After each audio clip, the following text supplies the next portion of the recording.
आज संतोष देशमुख हत्या प्रकरणात देशमुख कुटुंबियांना न्याय मिळावा यासाठी अकोला जन आक्रोश मोर्चा निघतोय. संपूर्ण देशमुख कुटुंब आज अकोल्यात दाखल झाले. धनंजय देशमुख आपल्यासोबत आहेत. नेमकं जी मागणी आहे, मुख्य मागणी, ती तुमची मागणी पूर्ण होताना तुम्हाला दिसतंय का?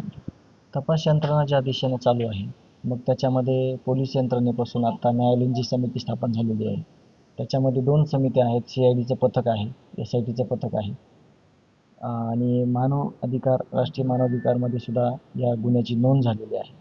ते पण एक पथक सक्रिय होईल. आम्हाला अपेक्षा आहे की सगळ्या या माध्यमातून जे सगळे यंत्रणा आहेत त्याच्यातून आमच्या भावाला न्याय कसा भेटेल आणि ही गुन्हेगारी कायमची संपेल, ही आमची अपेक्षा आहे आणि आम्ही न्यायाच्या भूमिकेत आहोत. या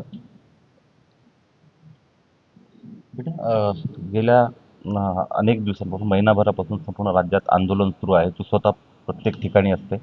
एकंदरीत जो तपास सुरू आहे त्यावर देशमुख कुटुंबीय समाधानी आहे.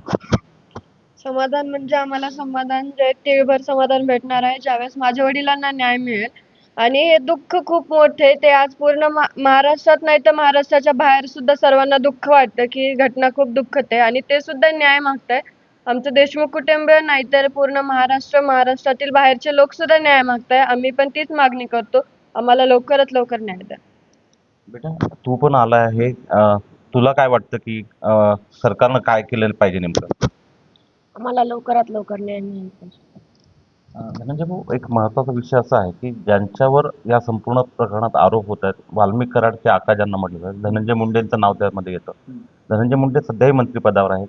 तुम्हाला वाटतं का ते मंत्रिपदावर त्यांना सरकारनं म्हणजे मुख्यमंत्र्यांनी काढलं? आमचं कुटुंब हे इतकं सर्वसाधारण आहे की आम्ही सुरुवातीच्या दिवसापासून न्याय मागतो आणि न्यायात एवढी ताकद आहे आमच्या मागण्यात की याच्यामध्ये जे जे अडकलेले आहेत ते याच्यातून सुटणार नाहीत, मग ते कुणी पण असू द्या.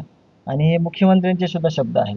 त्यामुळं आम्हाला आमचं गाव जे आहे, प्रामुख्याने एक गोष्ट सांगाल, आम्हाला पोलीस स्टेशनकडून मसाजोग गावाला एक प्रमाणपत्र भेटलेलं आहे की फौजदारी गुन्ह्याचं प्रमाण हे 1% खाली आहे. त्याच्यामुळे ह्याचा अभ्यास करायला आम्हाला कधी म्हणजे आमच्या डोळ्या म्हणजे आमच्या स्वप्नात देखील आलं नाही. आणि हे जे गुन्हेगारी आम्हाला दिसते ही तुम्हाला आम्हाला जेवढी दिसते त्याच्यापेक्षा खूप जास्त फोफवलेली आहे. तर त्याचा तपास सरकारनं विशेष यंत्रणा राबवून जे चालू आहे त्या माध्यमातूनच हे जनतेच्या समोर आणावा अशी माझी माफक अपेक्षा आहे. धनंजय मुंडेंच्या पाठबळामुळे वाल्मिक कराडची ताकद, हिंमत वाढली असं वाटतं का? या तपासातून ह्या सगळ्या गोष्टी स्पष्ट होणार आहेत की कोणी कुणाला वाचवतंय, हे कुठं कुणी राहणार नाही. कारण का प्रत्येक क्षेत्रामध्ये म्हणजे प्रत्येक तपासामध्ये याचं गांभीर्यपूर्वक आम्ही विनंती केलेली आहे की यातून कुणीही सुटलं नाही पाहिजे आणि त्यातून ते आपल्या सगळ्यांच्या समोर येईल. तुम्ही मध्यंतरी म्हटलं होतं की जी तपास सुरू आहे सरकारचा, म्हणजे मुख्यमंत्र्यांना तुम्ही भेटलात. तपास योग्य दिशेने सुरू आहे. मग तपास योग्य दिशेने सुरू असेल तर मग राज्यात ठिकठिकाणी जन आक्रोश मोर्चे निघत आहेत. त्याची जी आहे ती आवश्यकता आहे असं वाटतं का? तपास आणि ह्या भावना थोडा डिफरंट आहे. म्हणजे जे तपास चालू आहे ते आम्ही म्हणतोय की आमचा त्यांच्यावर विश्वास आहे, मुख्यमंत्र्यावर विश्वास आहे. सगळे लोकप्रतिनिधी म्हणजे खूप मेहनतीने यावर काम करत आहेत की न्याय भेटला पाहिजे देशमुख कुटुंबियाला. पण ही जी घटना आहे ती एवढी निषेधार्थ आहे की याच्या निषेधार्थ ज्या भावना आहेत सामान्यांच्या, त्या भावना व्यक्त करण्यासाठी जे हे मोर्चे आंदोलन आहे. वैभवी, उज्ज्वल निकमांची मागणी सुद्धा तुझ्या काकांनी केलेली आहे. त्याच्यावर मतमतांतर सुरू आहे. उज्ज्वल निकम या केसमध्ये तुमचे वकील असले, सरकारी वकील असले पाहिजे असं वाटतं? मला या याबाबत मी नाही उत्तर देतो.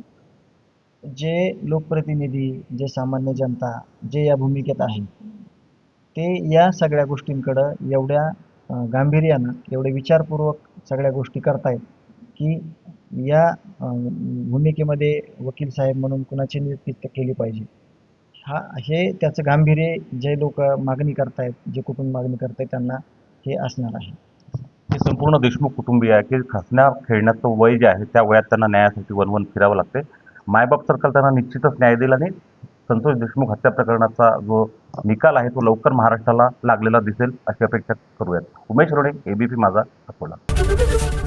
ABP माझा, उघडा डोळे बघा नीट.